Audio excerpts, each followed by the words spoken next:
말씀 마가복음 1장 15절입니다. 이르시되 때가 찼고 하나님의 나라가 가까이 왔으니 회개하고 복음을 믿으라 하시더라. 아멘. 지난 시간에 이어서 이번 시간 서론으로 오늘까지 좀 설명해 드리도록 하겠습니다. 하나님의 아들 예수 그리스도의 복음의 시작이라고 포문을 열었던 마가는 이제 15절에 이르러서 이르시되 때가 찼고 폴레로라고 말씀드렸죠. 충만하게 되어졌다. 무엇이 충만하게 되어졌는 건가? 하나님의 나라의 임재가 충만하게 되어졌다. 그 때가 됐다. 크로노스라고 말씀을 드렸죠. 카이로스라고 말씀을 드렸죠. 크로노스가 아니라. 그래서 그 때참이 바로 하나님의 나라의 임재인데 그 나라가 가까이 왔으니 회개하고 복음을 믿으라 라고 이야기를 해요. 여기에서 한 번 더 살펴보고자 하는 것은 가까이 온 하나님의 나라라고 하는 내용을 가지고 같이 상고를 좀 해볼까 합니다. 그럼 이때 예수님께서 하나님의 나라가 가까이 왔다라고 했는데 그 가까이 나라가 가까이 왔다는 말은 완성이에요? 완성을 향한 출발이에요? 출발이라고 봐야 되겠죠. 하나님의 나라가 가까이 왔으니 조금 있으면 하나님의 나라의 입성이 되겠죠. 하나님의 나라가 가까이 왔어요. 그럼 가까이 왔는데 아직은 다 온 건 아니잖아요. 그럼 완전히 오게 되어지면 완성이 되어지는 거 아니겠어요? 언제 어떻게 지금 되었을까? 하나님의 나라는 완성되었을까요? 지금 그 가까이 온 그때 2000년 전에 가까이 왔다라고 하는 하나님의 나라는 어떻게 되었을까? 이런 생각 해보셨어요? 안 해봤어요? 하나님의 나라가 가까이 왔다라고 하면 가까이 와서 완성이 됐던가? 지금은 이제는 가까이 온 상태에 있던가? 그냥 가까이 왔다, 가까이 온 상태가 아니라 이제 완전히 왔던가? 가까이 온 것이 가까이를 빼고 이제 이루어졌다라고 하는 내용이 지금 되어졌는 건가라고 하는 생각을 한 번 정도는 해봄직한데 안 했단 말이에요. 그래서 혼돈을 하는 거예요.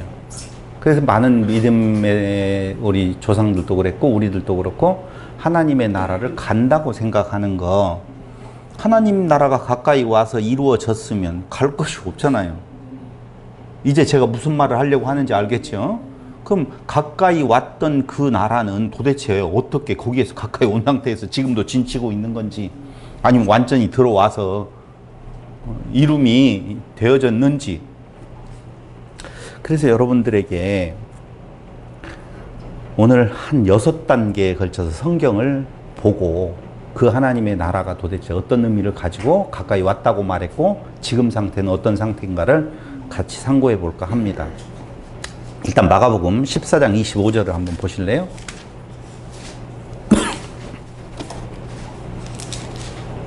(14장 25절에) 보면 예수님께서 이제 우리가 일반적으로 아는 것처럼 최후의 만찬을 합니다.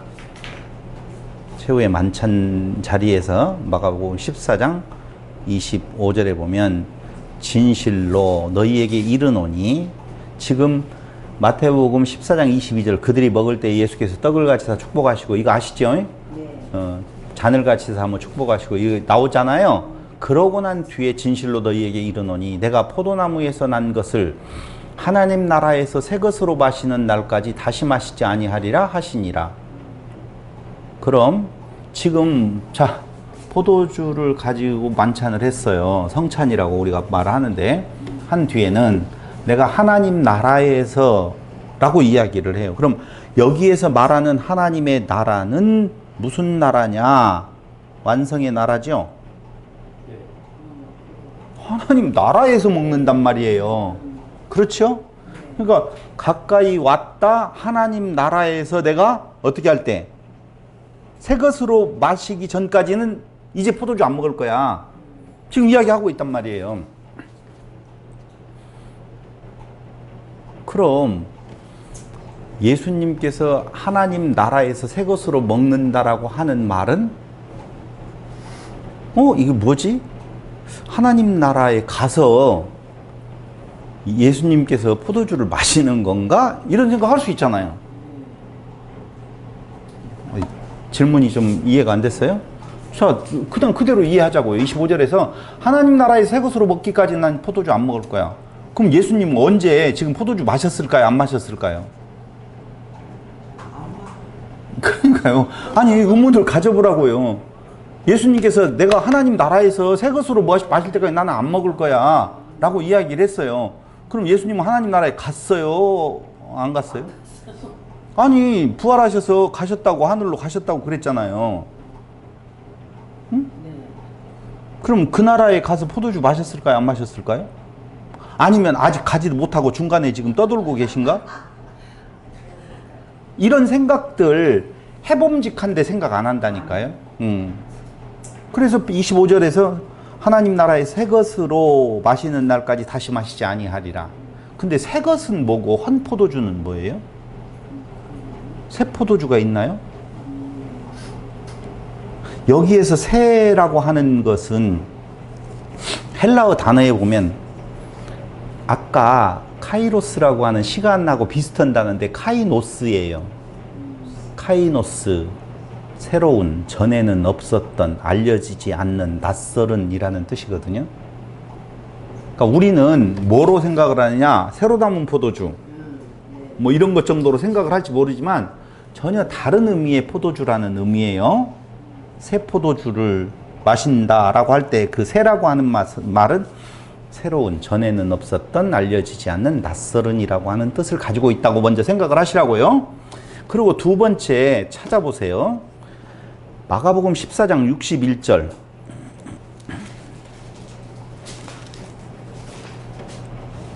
침묵하고 아무 대답도 아니하시거늘. 이 말은 무슨 말이냐면요, 이 예수님께서 공회 앞에 지금 잡혀서 신문을 받고 있는 때예요. 받고 있는 때에 침묵하고 아무 대답도 아니하시거늘 대제사장이 다시 물어 이르되 네가 받을 이 아들 그리스도냐? 라고 물어봐요. 네가 찬송받으리의 아들 그리스도냐? 라고 물어봐요. 그럼 예수님이 뭐라고 대답하겠어요? 뭐라고? 맞아. 그렇게 대답하겠어요? 아니라고 대답하겠어요? 그래. 거기 맞아라고 써놨으니까. 맞아. 예수께서 이르시되 내가 그니라. 인자가 권능자의 우편에 앉은 것과 하늘 구름을 타고 오는 것을 너희가 보리라 하시니 라고, 맞아 라고 이야기를 해요. 그런데 내가 그니라, 맞아, 네가 말한 대로 맞아, 내가 그리스도야 라고 말해요. 그러니까 64절에서 뭐라고 그 신성 모독하는 말을 너희가 들었도다 이렇게 말을 해요. 그러니까 네가 하나님의 아들, 찬송받을 이 아들 그리스도냐라고 물어볼 때 맞아, 내가 그리스도야 라고 말하는 것은 무슨 죄에 해당된다고요? 신성모독죄에 해당된다는 거예요. 그럼 신성모독죄는 사형에 해당되지 않아요. 당시 로마의 상황에서 신성모독죄, 자기가 신의 아들이라고 한다든가 이런 의미로서의 종교적인 죄라고 하는 것은 로마 군인에 의해서 사형당할 이유가 아니라는 거예요. 분명해요. 신성모독죄는 사형당할 일이 없어요. 내가 신의 아들이라고 하는 사람이 한두 명이었겠어요? 그건 사형에 해당하지 않아요. 그것 때문에 예수님께서 십자가에 달릴 수는 없다라고 여러분들이 생각을 하셔야 돼요. 그런데 그들이 물어볼 때에 내가 그리스도냐라고 이야기할 때에 그 그리스도는 왕으로 와서 정치적인 해방을 주어야 될 메시아라고 하는 뜻을 갖고 물어보는 거거든요. 이해됐죠? 근데 예수님은 이미 9장 41절에서 뭐라고 말씀을 하고 계시냐라고 하는 것은 내가 온 것은 섬김을 받으려 함이 아니라 무엇하러 왔다고 해요? 누구든지 너희가 그리스도에게 속한 자라 하여 물 한 그릇이라도 주면 내가 진실로 너희에게 이르노니 그가 결코 상을 잃지 아니하리라 라고 하는 말을 통하여서 대접하는, 다른 데에서 말한 섬기려 하는 개념이 담겨져 있다는 거예요. 그래서 그리스도라고 하는 내용이 네 말한 대로 내가 그리스도 맞아 라고 하는 말인데, 그 그리스도는 섬김을 받는 것이 아니라 섬기는 그리스도야 라고 하는 내용을 담고도 있어요. 여기에서 제가 말하려고 하는 것은 사형죄에 해당하지 않는다. 무슨 죄는? 신성모독죄는 이라는 거예요. 근데 왜 갑자기 이 말을 하느냐? 아주 중요한 내용이에요. 여러분, 우리는요 너무 성경을요 주마간산 그냥 껏 헐듯이 그냥 가요. 또 애매한 것은 가능하면 서로 안 건들어. 서로 대답도 어렵고 뭐 그럴 것 같으면 그냥 아는 것으로 하고 넘어가자 이렇게 가는데 굉장히 문제가 많아요. 세 번째 찾아보겠습니다. 빌라도의 이제 법정에서요. 처음에는 공회 앞에 잡혀서 대제사장들의 신문을 받는데 네가 그리스도냐? 맞다, 내가 그리스도다 라고 대답을 해요. 근데 그들이 이제 예수를 잡아서 누구한테 넘겨주냐? 빌라도의 법정에 넘겨줘요. 그러니까 빌라도가 예수를 신문해요. 그게 마가복음 15장 2절이에요. 새벽에 대제사장들이 즉시 장로들과 서기관들 곧 온 공회와 더불어 의논하고 예수를 결박하여 끌고 가서 빌라도에게 넘겨주니 빌라도가 물어요. 또 네가 유대인의 왕이냐? 예수께서 대답하여 이르시되 내 말이 옳도다 라고 말을 해요. 너 유대인의 왕이야? 맞아. 이제까지 그렇게 해석을 했어요. 맞죠? 이대로 그냥 그럼 한번 물어볼게요. 예수님은 유대인의 왕으로 오셨다. 맞다, 틀리다? 예수님은 유대인의 왕으로 오셨다. 맞다, 틀리다? 응? 제가 다시 물어볼게요. 예수님은 유대인의 왕으로 오셨다. 표정을 잘 보고 틀릴 것 같다, 틀렸다, 맞다, 맞을 것 같다. 유대인의 왕만 됐습니다. 그렇죠. 정치적인 왕이요. 유대인의 왕은 개념이 완전히 달라요.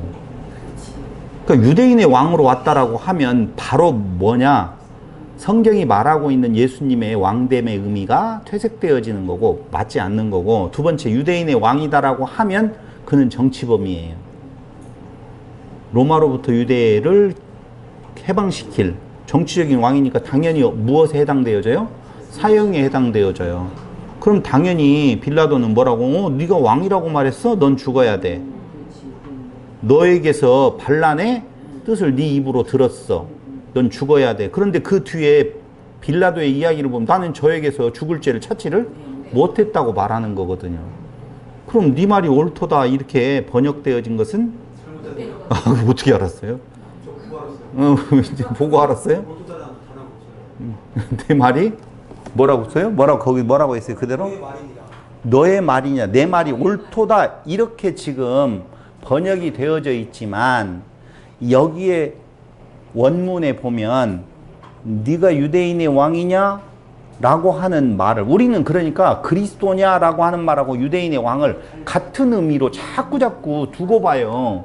그러니까 논리적으로 보아서 유대인의 왕으로 오신 분이 아니에요. 근데 유대인의 왕으로 오신 줄 알고 호산나 하고 막 좋아했었는데 그게 아니었었단 말이에요. 그런데 성도들은 그냥 같은 말로 그냥 갖다 삼아서 네가 유대인의 왕이냐? 네 말이 옳도다. 여기 지금 이렇게 나오니까 그래, 예수님도 유대인의 왕이라고 시인했어. 그러니까 예수님은 유대인의 왕이요? 그리스도야? 이렇게 그냥 가는데 전혀 맞지 않는 이야기를 하고 있다 그 말이에요. 여기에 네 말이 옳도다, 레게이스라고 하는, 레고라고 하는 단어는 말하다 라고 하는 뜻을 담고 있는 단어예요. 레고이스, 레고 그 말이에요. 너, 네 말이 옳도다가 아니라 네가 말하였다 그렇게 말하는 거예요. 옳도다라는 단어가 없다니까? 그럼 네가 말하였다 이 말은 도대체 무슨 뜻이냐? 네가 말했어. 네가 유대인의 왕이라고 말했지. 그래, 나 유대인의 왕이야. 이런 뜻도 담고 있을 수 있겠죠? 네. 그럴 수 있겠죠? 그런데 우리가 즐겨봤던 어떤 꼬마 하나가 강호동 앞에서 그건 네 생각이고, 그거 한번 예전에 유튜브에서 봤었잖아요. 그건 네 생각이고 그 말이에요. 그건 네 말이고, 너 유대인의 왕이야? 그건 네가 말했어. 네 말일 뿐이야. 나는 그렇게 생각하지 않아. 그런 말을 담고 있는데 여기 옳도다 이렇게 번역을 해놓음으로 인하여서 예수님이 유대인의 왕이라고 말했다 라고 생각을 한다니까요. 다시 이야기하면 내가 유대인의 왕이냐 라고 할 때 내가 유대인의 왕이 맞다, 네 말이 맞아 라고 했으면 그는 정치범으로 사형죄에 해당되어져요. 예수님이 십자가에 달려 죽으실 때 좌우에 강도가 있었죠. 그 강도라고 하는 것은 돈 훔친 강도가 아니에요. 그때 그 강도는요, 정치범이에요. 로마에서부터 유대를 독립시키기 위해서 바라봐도 정치범이에요. 그 강도가 아니에요. 그러니까 독립운동을 했던 정치범들을 강도라고 표현을 하거든요. 그렇기 때문에 누구를 놓아주고 바라바가 차라리 정치적인 개념에 있어서 우리에게는 더 낫다. 저기 지금 유대인의 왕이 아닌 그리스도로 왔다라고 말하는 하나님의 아들이라고 하는 자는 차라리 죽이고 누구를 놓아주어라? 바라바를 놓아주어라 그 말이에요. 그러니까 왜 정치범은 사형죄에 해당되어지는가? 강도예에서 말하는 것처럼 로마에 대항해서 싸우려고 하는 유대인의 왕되는 잘 되려고 하는 자들, 그들은 당연히 사형죄에 해당되기 때문에 죽일 이유가 되는 거예요. 그런데 그 뒤에 내용들을 보면 이렇게 나와요. 빌라도가 대답하여 이르되 아니 어디에요? 15장 4절 내 말이 빌라도가 또 물어 이르되 아무 대답도 없느냐? 그들이 얼마나 많은 것으로 너를 고발하는가 보라 하되 너는 왜 변명도 안 해? 그건 네가 말하였을 뿐이고 나는 그런 말을 한 적이 없어요. 뭐 이렇게 대답도 안 해요. 다시요. 내가 유대인의 왕이야 라고 말하는 것도 아니잖아요. 그런다고 해서 내가 그래 안 그래 변명하지 않아요. 이유는 왜 그래요? 죽기 위해서 그러시는 거예요. 나는 왕이라고 말한 적 없다라고 전적으로 항의를 하고 항변을 해야 되잖아요. 그래야지 뭘 어떻게 빌라도가 뭔가를 해야 되는데 말이 없어. 변명이 없어.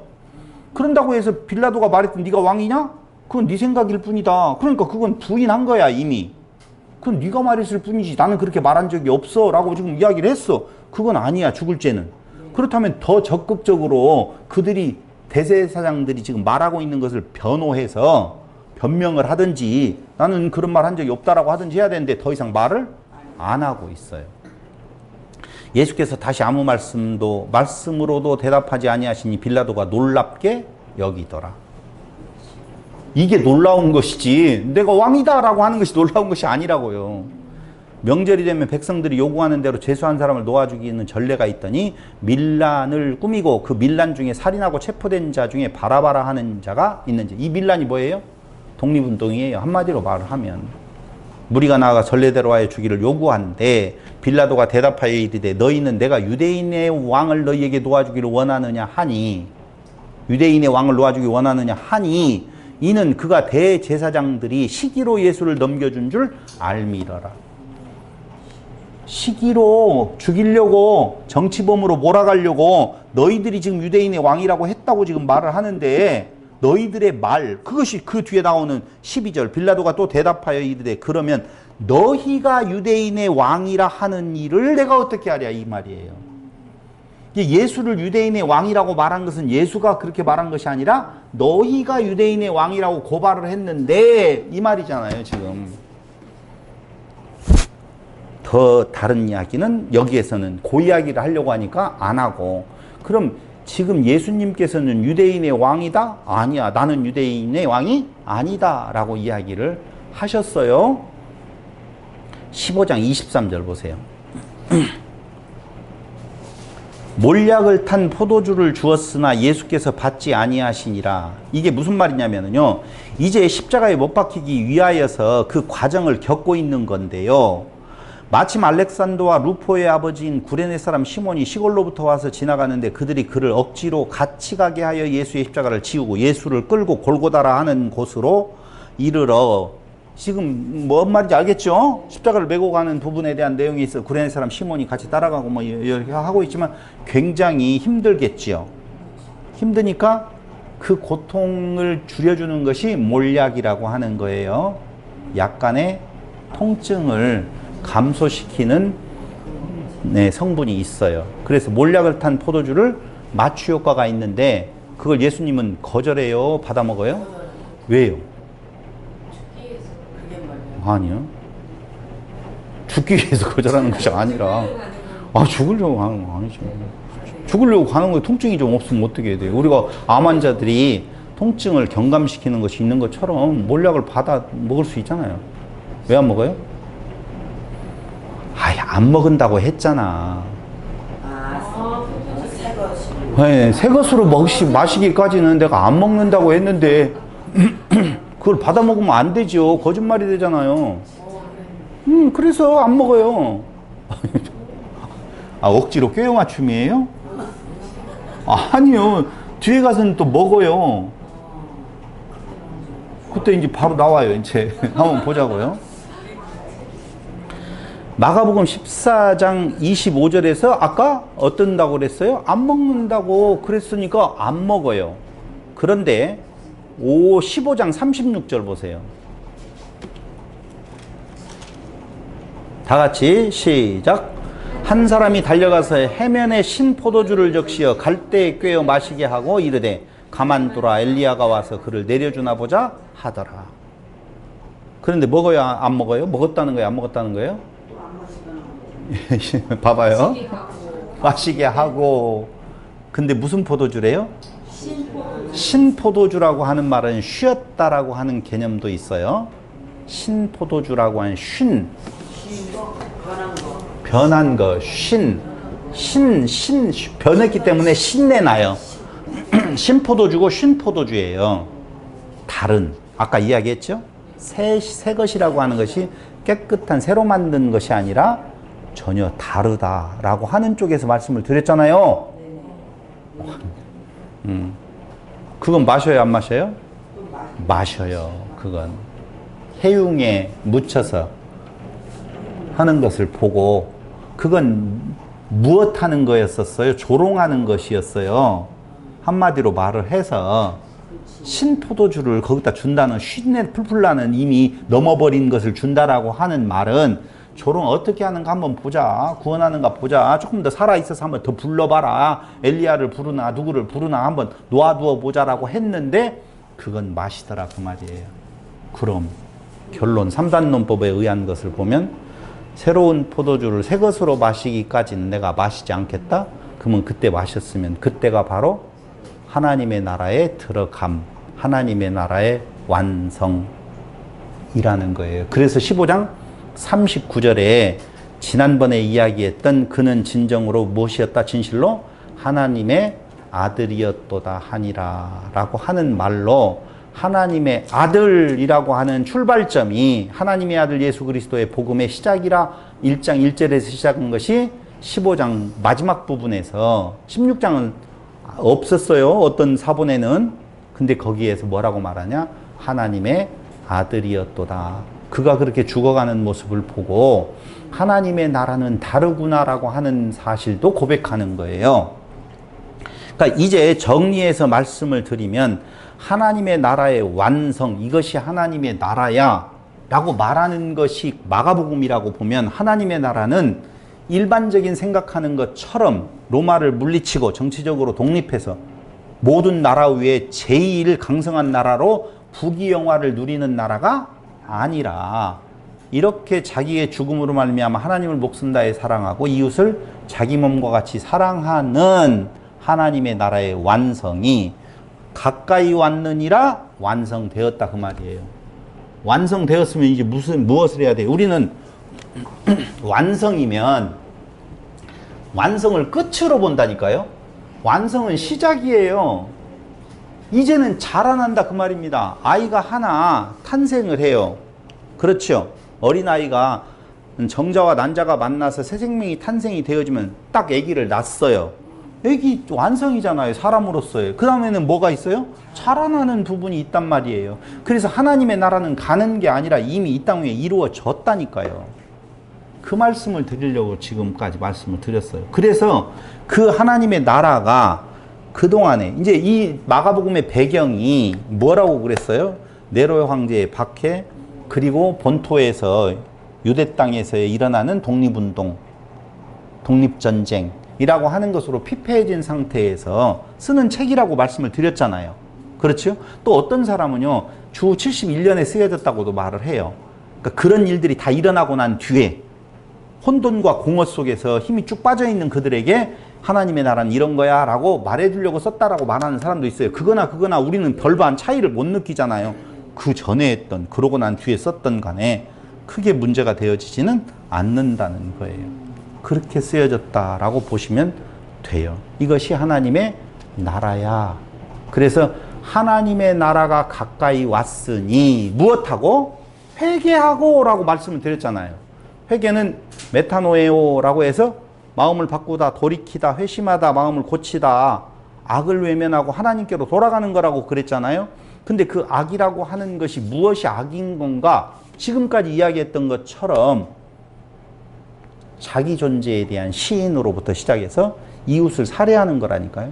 그럼 내가 있으면 하나님은 있어요, 없어요? 없는 거예요.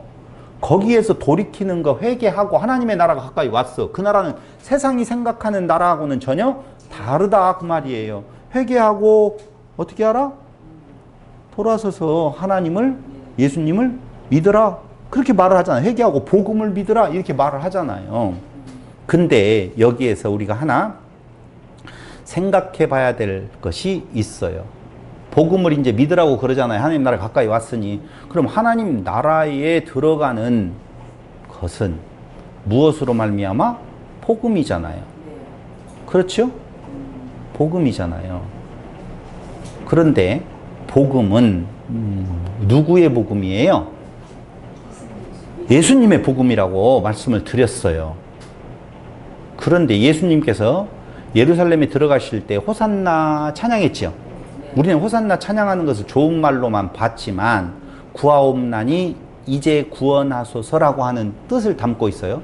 그럼 예루살렘 성에서 길가에 서서 종려나무 가지를 흔들면서 호산나라고 불렀던 것은 지금 이야기했던 우리가 원래 마가복음에서 말하고 있는 하나님의 나라의 주인 되시는 예수를 환영하는 거예요? 아니면은 이스라엘의 왕으로서의, 유대인의 왕으로서의 정치적인 메시아를 지금 기다리고 있는 거예요? 2번이죠, 당연히.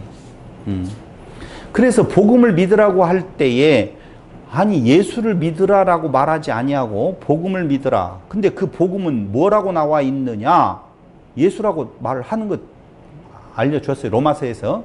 그러면 복음을 믿는다라고 할 때 예수님의 복음인데 예루살렘에 입성하고 있는 예수님을 환영하고 그를 기리고 그를 찬양했던 그들은 정치적인 해방. 내가 좋아지는 거예요. 압제로부터 내가 해방이 되어지고 세상이 약속하는 복음이라 그 말입니다. 그런데 예수님의 입성은 죽으러 가는 것이요. 영적인 해방, 낮아짐의 곳, 죽음의 곳으로 가시는 예수님 모습이죠. 그걸 성경은 우리에게 뭐라고 하냐? 하나님을 사랑하고 이웃을 자기 몸과 같이 사랑하시는 진정한 왕의 모습이었다라고 말하고 있는 거라고요. 많이 다르잖아요, 이제.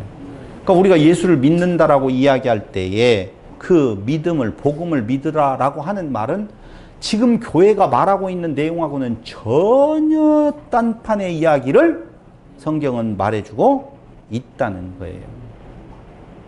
지난번에 제가 물어봤죠. 죄란 무엇이라고요? 회개하려고 보면 죄에서 돌이키는 거라고 그랬잖아요. 회개하고 복음을 믿어라. 그럼 회개한다. 죄로부터 돌이킨다. 그럼 죄라고 하는 것은 윤리와 도덕적인 개념에 있어서 내가 못된 짓거리 했던 거, 못된 짓거리 해도 된다는 말 아니잖아요. 아, 정말 그 정도로 이야기하면, 아니겠죠. 정말 무식하겠죠. 그러면 죄라고 하는 것은 무엇이냐? 더러운 영에 사로잡힌 상태라고 말씀을 드렸잖아요. 에덴 동산에서의 상태라고 지난번에 말씀을 드렸잖아요. 그런데 더러운 영에 사로잡힌 상태라고 이야기를 했는데 더러운 영에 사로잡힌 상태는 도대체 뭐예요? 네? 높아짐? 여러분들은 제법 많은 이야기를 해요. 제가 이번에 이 마가복음 1번 강론에 댓글이 하나 달렸길래 제가 봤어요. 거기에 댓글이 달렸는데 그분이 공부를 많이 하시는 분 같아요. 그래서 깨끗한 영, 더러운 영은 깨끗한 말씀. 이쪽 말씀으로 해석을 잘 해놨어요. 푸뉴마 하기온, 푸뉴마 하기오스, 푸뉴마 아가다르토스, 아가달톤이라고 하는 단어를 쓰거든요. 그분이 그걸 잘 거기에다가 써놓으셨어요.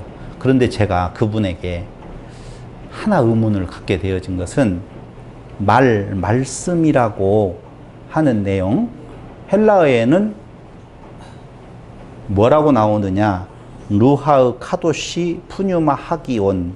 이게 깨끗한 영이라는 의미에 있어서 성령을 이야기를 우리가 보통 그렇게 번역되어진 내용을 보면은 히브리어는 루하의 카도시, 헬라어에는 푸뉴마 하기온 이렇게 나와 있어요. 알겠죠? 무슨 말인지. 영은 푸뉴마, 그 다음에 히브리어는 루하흐라는 말이에요. 됐어요? 그런데 거룩이다라고 하는 것은 하기오스, 하기온, 더럽다라고 하는 것, 아니 히브리어에서 거룩은 카도시라고 하는 단어를 쓴다고요. 그렇다면 더러운 영은 푸뉴마 아카다르토스잖아요. 근데 더러운 영하고 깨끗한 영은 어떻게 구분을 하냐라고 할 때 그분이 그 댓글에다가 말씀이라고 하는 더러운 말씀, 깨끗한 말씀이라고 그래요. 저는 이제 무엇을 좀 궁금했냐면 깨끗한 말씀이 뭐고 더러운 말씀이 뭐냐 그 말이에요. 그냥 거기까지 끝내놓으면 안 된다니까. 그러니까 전부 다 자기들이 깨끗한 말이래. 누구도 이만희도 지 말이 깨끗한 말이래. 각 교회의 목사들도 자기들이 성경 해석하는 말이 깨끗한 말이래. 그리고 다른 데서 말하는 건 다 더러운 말이래. 우리가 일반적으로 성공주의 신학이라고 하는 개념에 있어서 잘못됐다라고 말을 하면서도 교회가 다 그 말을 하잖아요. 그래 놓고는 그게 깨끗한 말이라고 이야기를 하잖아요. 그 더러운 말과 깨끗한 말이 뭐냐 이거죠. 그것까지 나아가야 된다 그 말이에요. 더러운 말씀과 깨끗한 말씀이 뭔 차이가 있어요? 아, 죽고 사는 것이 차이가 있어요? 깨끗하다, 더러운 말씀이다라고 하는 것이 이제까지 설명했던 내용이에요. 그게 말씀을 전하는데 무엇으로 예수를 전하면? 정치적인 메시아, 맘몬, 자기 자랑, 거리를 쌓아라. 이것들이 다 더러운 말이라고요. 그러니까 하나님의 말씀을 선포하고 그 말 끝에 돈 버는 비법이라든가 건강하게 되는 비법이라든가 기타 잘 먹고 잘 사는 법이라든가 병으로부터 해방되는 거라든가 이런 것들에 대한 내용들로 말하는 것이 더러운 말이라고요. 그러면 깨끗한 말은 뭐예요? 하나님 사랑, 자기 부인, 십자가를 지는 삶이 하나님 나라의 백성으로서의 삶의 모습이다라고 말하는 것이 깨끗한 성령 안에서. 성령은 무엇하는 거예요? 예수 그리스도를 증거한다고 그랬잖아요. 그러므로 깨끗한 말이 들어온다라고 하는 말은 성령이 너 무슨 이런 개념이 아니라 하나님의 나라, 그리스도의 나라에 들어간 우리들이, 백성된 우리들이 그 삶의 지표, 삶의 방향성, 그 가치관을 어디로 향하고 있느냐, 어디로 향하는 것이 바른 길이라고 말하느냐, 무엇하는 거라고요? 자기를 부인하고 자기 십자가를 지는 삶입니다 라고 말하는 것이 깨끗한 영이라고요. 깨끗한 말씀이라고요. 이게 얼마나 중요한지 사실은 몰라요. 그런데 보통적으로 그냥 거기에서만 멈추면 아니 된다라고 하는 말씀을 하면서 이제 바로 죄라고 하는 것은 그 상태에 돌아서는 거예요. 기독교를 만몬신화시킨 내용에서 돌아서라라고 말씀을 드렸다 그 말이에요. 그럼 다시 한번 말씀을 드린다라고 보면 그 영이 거룩한가 아니면은 깨끗한가라고 하는 것이 중요한 주제라고 그랬잖아요. 그 깨끗하고 더러운 것에 대한 기준은 조금 전에 말씀을 드렸어요. 그럼 회개하여 하나님의 믿음을 가지면 어떻게 되어지는 건가? 황제가 그리스도가 있는 건가? 황제가 그리스도인가? 예수가 그리스도인 건가? 황제가 그리스도, 메시아, 구세주라고 하면 그게 뭐예요? 더러운 영의 영향 속에 있는 거고, 예수가 그리스도라고 하는 것은 바로 우리가 차별화된 존재가 되었다라고 하는 사실을 선포하는 거라고요. 그럼 새로운 존재가 되어지면 당연히 이전 것은 지나갔고 새로운 피조물이다라고 이야기하면 새로운 가치관. 그 새로운 가치관이 뭐예요? 이 세상의 가치관하고는 반대되는 가치관인데 이 세상은 자기 자랑, 자기 공덕 세우는 것, 이웃 살해예요. 이웃을 죽여야지 내가 크는 거 아니겠어요? 그렇게 되어져 있다니까요. 그래서 율법은 두 가지로 하나님 사랑, 이웃을 자기 몸과 같이 사랑한다라고 하는 말이 거기에서 율법은 무엇이다? 완성이다 그 말이에요. 하나님의 아들 되시는 그분이 자기 목숨을 내어줌으로 말미암아 하나님의 나라의 모습을 보여주셨어요. 그게 하나님을 목숨 다해 사랑하는 거고 이웃을 자기 몸과 같이 사랑하는 거라고 하는 거예요. 그 삶의 그 가치관의 삶으로 전환되어진다 그 말이에요. 또 여기에서 이렇게 말한다. 안 나오는데요 그렇게? 그게 미성숙자이니까 그렇다고요. 방향성은 이미 돌아서서 한번 돌아선 방향성은 다시 돌아갈 수가 없어요. 방향성을 돌렸는데 조금 갔느냐 많이 갔느냐 그 차이예요. 물론 하나님의 기준의 입장에서 보면 도토리 키재기지만 인간 세상에서는 그 차이가 있다니까요.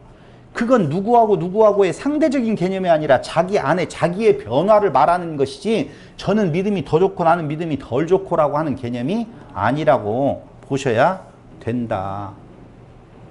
그거까지 이해되셨어요?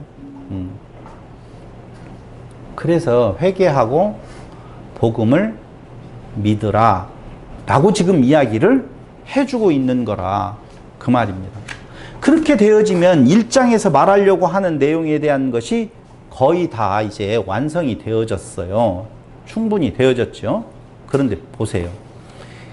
이제 1장에 이것이 굉장히 중요한 내용이에요. 그 뒤에는 이제 갈릴리 해변을 가면서 제자들을 이제 모으잖아요. 제자들을 모으는데 꼭 어부를 먼저 모아요. 왜 그럴까요? 응? 낚아야죠. 사람을 낚는 어부를 만들기 위하여서 그 개념으로 보기보다는 아니 기왕이면 예수님께서 제자를 삼을 때 잘생긴 저를 해야 되겠어요. 농담이고요. 아니 학식 있고 학력 있고 그런 자를 선택하지 아니하시더라. 왜? 하나님 나라의 성격이 그렇다 그 말이에요. 그거 이해됐죠? 그 뒤에 이제 뭔가 이렇게 그 뒤에는 이제 귀신을 장모의 열병을 고치고 귀신을 내어 쫓는 것이 나와요.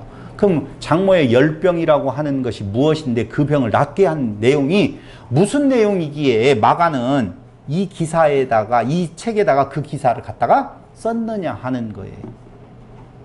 여기에서 어떤 문제가 나오느냐면요, 그걸 실제 사건으로 보느냐 상징이나 비유로 보느냐라고 하는 부분이 있는 것이거든요. 거기로 나가기 전에 왜 그걸 제가 말씀을 드리냐면요, 거기에 장모의 열병 고쳐주는 내용을 한번 보세요. 회당에서 나와 곧 야고보와 요한과 함께 시몬과 안드레의 집에 들어가시니 시몬은 장모가 열병으로 누워있는지라. 열병은 무슨 병이래요? 목사님들이 많이 화병이라고 이야기해요. 1장 29절 열병은 화병이래요. 화병이래요.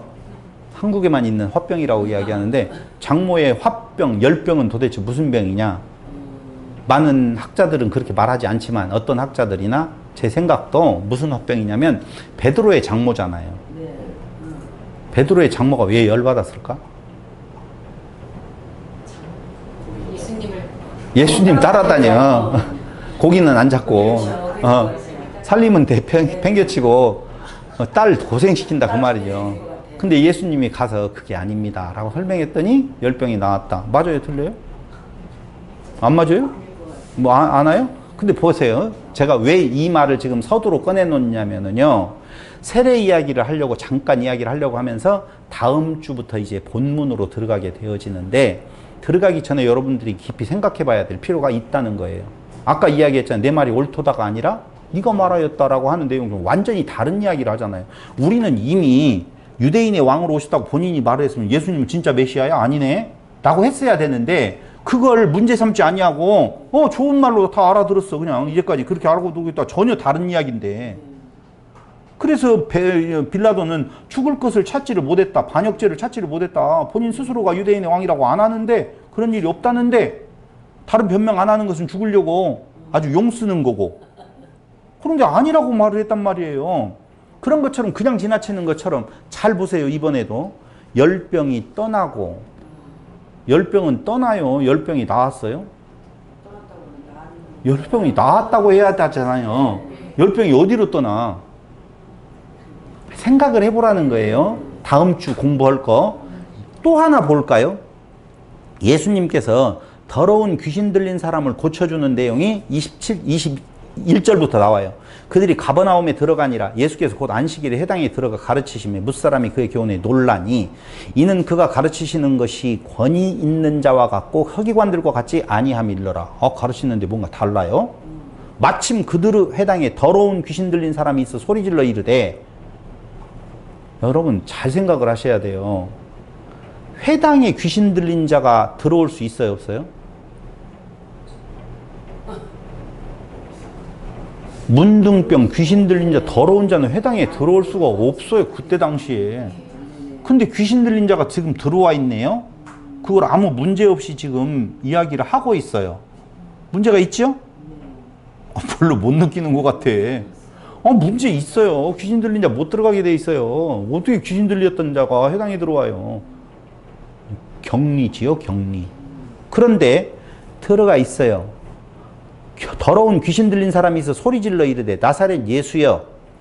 그러니까 여기에 더러운 귀신이라고 하지 말고 더러운 영이라고 한번 해봐요. 진짜 더러운 영이에요. 귀신은 푸뉴마로 되어 있다니까요. 거기에 보면. 그러면 더러운 영이다 그러면 벌써 뭐가 떠올라요? 이런 거 안 떠오르잖아요. 더러운 영이면 뭐가 떠올라요? 세상 가치에 사로잡혀 있는, 강하게 사로잡혀 있는 자. 이해됐어요? 그 귀신 들린 자가 소리질러 외쳐 나사렛 예수여, 우리가 당신과 무슨 상관이 있나이까? 우리를 멸하러 왔나이까? 이제 이해가 돼요? 뭐 귀신이 나를 멸하러 왔나이까? 이런 거 아니라는 거. 도대체 왜 우리 체제를 지금 반대하는 거예요? 라고 말하는 거예요. 난 당신이 누구인 줄 아노니 하나님의 거룩한 자니이다. 예수께서 꾸짖어 이르시되 잠잠하고 그 사람에게서 나오라 하시니 더러운 귀신이 그 사람의 경련을 이렇게 큰 소리를 지르며 나오는지라.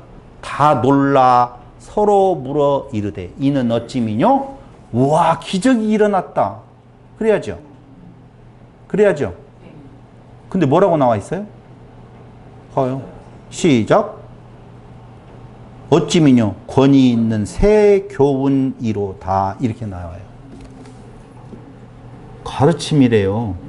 아니, 예수님이 귀신 쫓아내는 것이 무슨 새로운 가르침이에요. 근데 회당에 들어가서 새 가르침이 놀랍다라고 처음에 나오잖아요. 근데 뒤에 가서 뭐로 끝내요? 새로운 가르침이라고 끝내요. 그 사이에 일어난 사건은 귀신이에요. 귀신 들린 자예요. 귀신 들린 것은 더러운 영에 사로잡힌 자라고 되어 있어야 된다 그 말입니다. 그렇다라고 보면 아니 귀신 내어 쫓았다고 지금 기적이 일어났어요. 우리 지금 여기 집회해가지고 명하노니 물러날지어다 나와라 귀신아 해가지고 그냥 귀신이 나갔어요. 그러면 막 새로운 교훈이네 이렇게 말하는 사람이 한 명도 없지. 이렇게 말하지. 근데 왜 새로운 교훈이라고 했을까?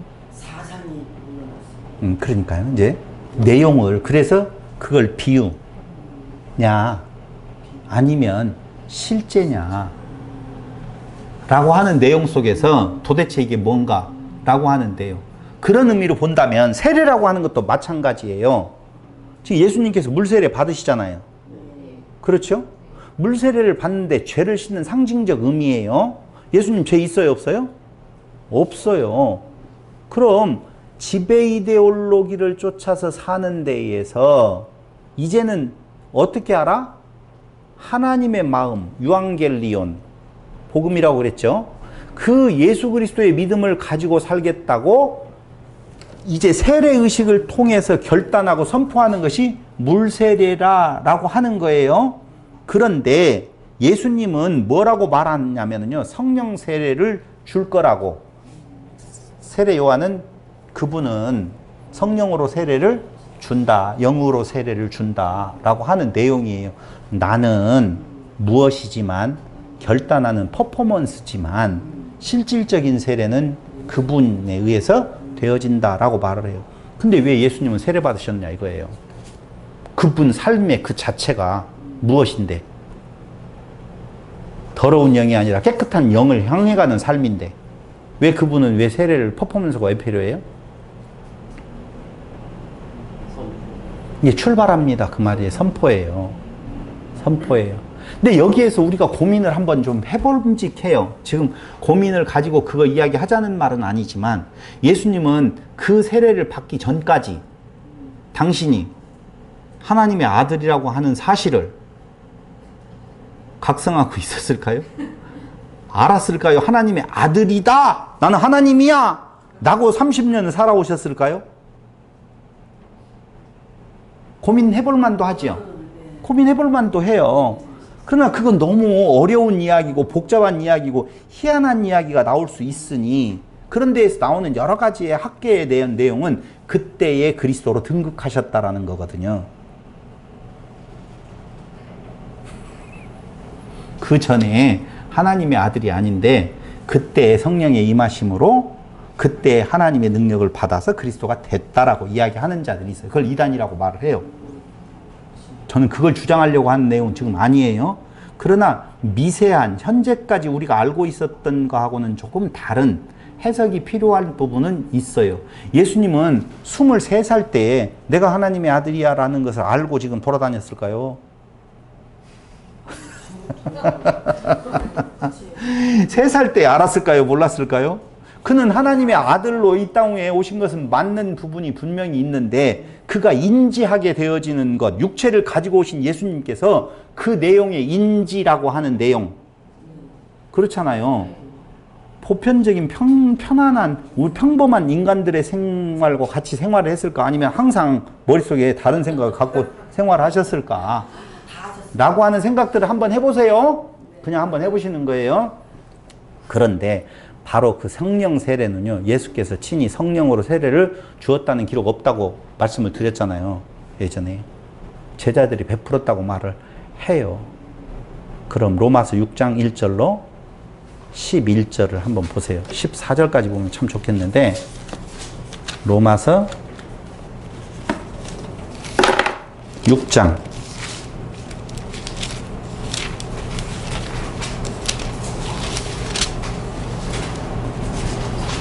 1절. 그런즉 우리가 무슨 말을 하리요? 은혜를 더하게 하려고 죄에 거하겠느냐? 그럴 수 없느니라. 죄에 대하여 죽은 우리가 어찌 그 가운데 더 살리요? 무릇 그리스도 예수와 합하여 세례를 받은 우리는 그의 죽으심과 합하여 세례를 받은 줄을 알지 못하느냐. 지금 쭉 나오죠. 그러니까 세례를 받은 우리는 그의 죽음과 세례를 받은 줄을 알지 못하냐. 그러므로 우리가 그의 죽으심과 합하여 세례를 받음으로 그와 함께 장사되었나니 이는 아버지의 영광으로 말미암아 그리스도를 죽은 자 가운데 살리심과 같이 우리로 또한 새 생명 가운데서 행하게 하려 함이라. 만일 우리가 그의 죽으심과 같은 모양으로 연합한 자가 되었으면 또한 그의 부활과 같은 모양으로 연합한 자도 되리라. 그러니까 지금 부활을 할 거예요. 부활한 자라는 말이에요. 부활한 자지요. 죽었으면 예수님의 살으심과 같이 부활과 같은 모양으로 연합한 자도 되리라 그 말이에요. 우리가 알거니와 우리의 옛사람이 예수와 함께 십자가에 못 박힌 것은 죄의 몸이 죽어 다시는 우리가 죄에게 종노릇하지 아니하려 함이니. 그러니까 새로운 피조물이 되었다는 거 정확하게 이야기를 해요. 이는 죽은 자가 죄에서 벗어나 의롭게 하심을 얻었습니다. 만일 우리가 그리스도와 함께 죽었으면 또한 그와 함께 살 줄을 믿노니 이는 그리스도께서 죽은 자 가운데 살 줄을 믿노니. 그러니까 2000년이 지나고 3000년이 지나고 4000년이 지난 뒤에 살 줄을, 그 말이 아니에요. 그 안에서 죽었으면 그 안에서 산다라고 하는 내용으로 지금 이야기를 하는 것이지, 그때 이야기를 하는 것이지 저 몇천 년 뒤에 다시 살아날 줄로 믿는다 그 말 아니에요. 잘 알으셔야 돼요. 이는 그리스도께서 죽은 자 가운데 살아나셨음에 다시 죽지 아니하시고 사망이 다시 그를 주관하지 못할 줄을 알미로라. 그가 죽으심은 죄에 대하여 단번에 죽으시며, 죄에 대하여 단번에 죽으신데 그 죄는 누구의 것이라고요? 우리의 것이라고 그랬잖아요. 근데 우리가 죄에 대하여 죽었다. 죄는 어떤 것이다? 거짓 영. 그럼 거짓 영의 작용은 뭐냐면요, 이 말을 오늘 마지막으로 좀 하고 싶어서 말씀을 드리는 거예요. 거짓 영은요, 이런 거예요. 예수 필요 없어. 다른 건 믿어야 돼. 아니에요. 그 말 아니에요. 하나님을 인정하지 아니하는 자가 아니라니까요. 하나님을 인정해요. 에덴 동산에서 뭐라고 이야기해요? 하나님의 존재를 부인하는 것이 아니라 하나님이 네가 하나님 될까 봐 질투나서 지금 못 먹게 하는 거야 라고 말을 하는 거라니까요. 그러니까 하나님 좋아. 계셔. 살아계셔. 그러나 너도 하나님 될 수 있어. 그러니까 우리는 믿음이라고 하는 것의 반대말을 불신이라고 생각을 하잖아요. 그게 아니에요. 믿음의 반대말은 뭐가예요? 의심이에요. 불신이 아니라니까 안 믿는 것이 아니에요. 너 예수 믿어 안 믿어? 하나님 믿어 안 믿어가 아니라 나 하나님 믿어. 예수님 믿어. 그런데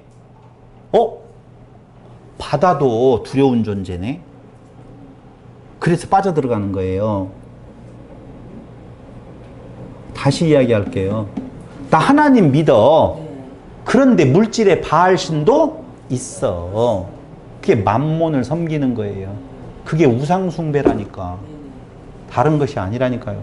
그러니까 자꾸 믿음이라고 하는 내용을 불신이라고 하는 내용의 반대말의 개념으로 서서 보는데 성경이 말하고 있는 내용은 그 말을 하는 것이 아니라 무엇을 갖는다? 의심을 갖는다.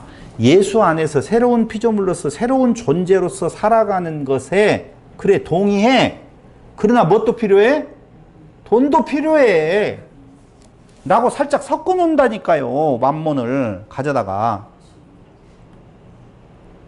이런 내용들을 지금 새로운 삶의 시작으로서의 마가복음에서는 그게 무엇이다 라고요? 하나님 나라의 백성으로서의 삶의 모습이다 라고 가르쳐주고 있는 거예요. 같이 11절 이와 같이 너희도 너희 자신을 죄에 대하여서는 죽은 자요. 이제는 뭔 말인지 알겠죠? 가치관이 바뀌는 거예요. 반대로 돌아서는 거예요. 그리스도 예수 안에서 하나님께 대하여 살아있는 자로 여길지어다. 그러므로 너희는 죄가 너희 죽을 몸을 지배하지 못하게 하여 몸의 사욕에 순종하지 말고, 이 말이에요. 몸의 사욕에 순종하지 말고 또한 너희 지체를 불의의 무기로 죄에게 내주지 말고 오직 너희 자신을 죽은 자 가운데서 다시 살아난 자 같이 하나님께 드리며 너희 지체를 의의 무기로 하나님께 드리라. 죄가 너희를 주장하지 못하리니 이는 너희가 법 아래 있지 아니하고 은혜 아래 있음이다 라고 하는 거예요.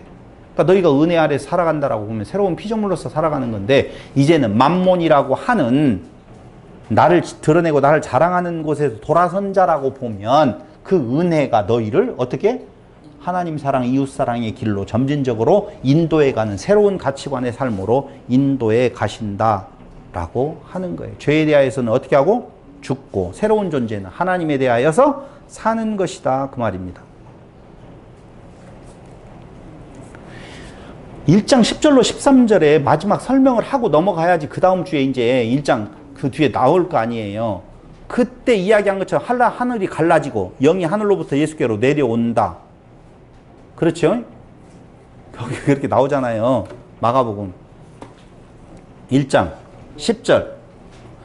곧 물에서 올라오실 새 하늘이 갈라짐과 성령이 비둘기같이 자기의 내려오심을 보시더니 하늘이 갈라진다. 영이 하늘로부터 예수께로 내려온다. 그렇죠? 하늘과 땅이 열린다라고 하는 말은요, 하늘과 땅이 어떻게 갈라져? 땅은 갈라지는 건 있을 수가 있겠네. 근데 하늘이 어떻게 갈라져요? 이 말은요, 이런 표현이에요. 어떤 위대한 일이 일어나고 있음을 뜻하는 시적이고 은유적인 표현이에요. 하나님이 갈라진다라고 하는 거.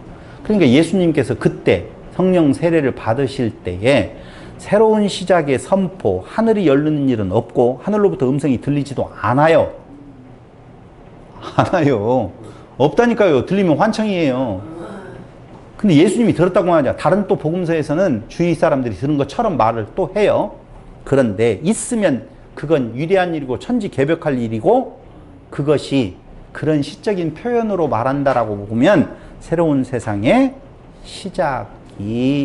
시작을 알리는 것이다 라고 보시면 된다 그 말입니다. 이제 새로운 시작이 열리고 새로운 시작이 시작된 새로운 세상이 시작된다라고 하는 선포가 지금 예수님의 그 세례받은 그 장면에서 보여주고 있다는 거예요. 그럼 예수님은 그 전에는 그걸 알고 있었을까 모르고 있었을까? 또 이렇게 물어보면 머리 아프다라고 이야기할지도 모르잖아요. 그래서 안 물어보려고요. 그래서 이제 새로운 세상이 시작되어진다. 마가가 말하려고 하는 하나님의 나라는 우리 보편적인 사람들이 생각하는 나라하고는 전혀 다르다. 그래서 그 뒤에 이어지는 것도 똑같은 이야기예요. 지금 내용은 뻔하잖아요. 하나님의 나라가 가까이, 하나님의 아들 예수 그리스도의 세계니 하나님의 아들이었도다. 하나님의 나라가 가까이 왔다. 하나님의 나라가 이루어졌다. 포도주의, 해융의 신포도주, 새로운 것을 먹여서 그 완성을 알리는데, 그 과정은 다 무엇이냐면은 갈릴리에서 어디까지?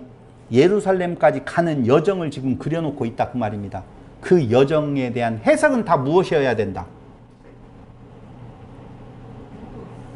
죽음을 향해 가는 것, 자기를 부인하는 것, 오히려 예수님을 드러내는 것이 아니라, 예수님은 분명히 누구였는데 하나님의 아들, 그리고 하나님 나라의 왕이신데, 그 왕의 하나님의 아들의 모습도 보여주시면서 그것이 결국은 무엇이었다?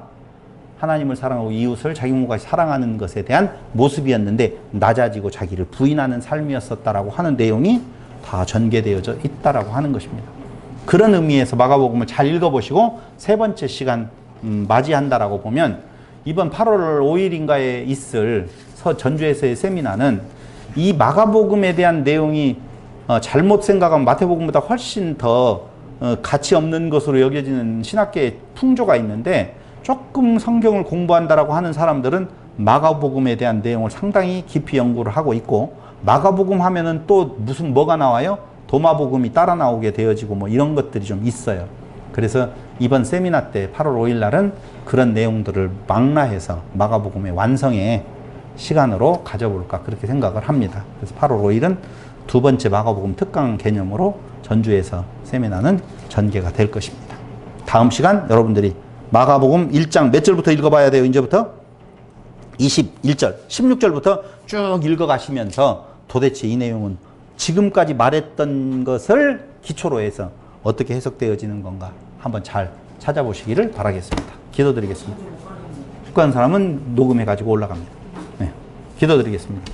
고마우신 아버지 하나님, 오늘 또 우리로 이 빛 가운데 모이게 하시고 말씀을 통하여서 하나님을 바로 알아갈 수 있는 시간을 허락하심을 진실로 감사드립니다.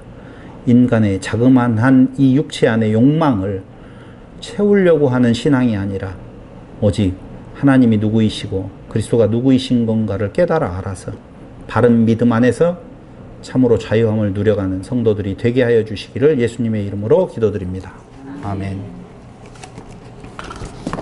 할 수만 있으면 뭐 8월 5일 날 같이 가서 모이는 것